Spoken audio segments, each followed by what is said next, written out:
এক একটা বাস কিনতে গেলে 500-700 টাকা লাগে। আর ওকে নেওয়ার মানুষ নাই, খালি জঙ্গল হয়ে পড়েছে। তো বন্ধুরা, বাঁশ আমাদের দেশের খুবই একটা গুরুত্বপূর্ণ জিনিস, আমাদের অনেক কাজে লাগে। তো মালয়েশিয়াতে এসে দেখলাম বাঁশ মালয়েশিয়ানরা তেমন কাজে ব্যবহার করে না।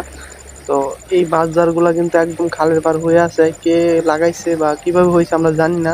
তো আমরা দেশে আমি একটু সবজি চাষ করি টুকটাক, তখন এখান থেকে কাইটা নিয়ে ব্যবহার করি। আর খালি বাঁশঝাড় না, এরকম অনেক জঙ্গলের ভিতরে ফল গাছ আছে। তো এর আগে একটা আমি ভিডিওতে আপনাদের দেখাইছিলাম যে আমরা একটা জঙ্গলের ভিতরে গিয়েছিলাম, ওখানে একটা কামরাঙ্গা গাছ আছে। তো ওই কামরাঙ্গা গুলো আমরা মাঝে মধ্যে পাইরে আনি, এত স্বাদ আর মিষ্টি, মানে খাইতে অনেক মজা লাগে।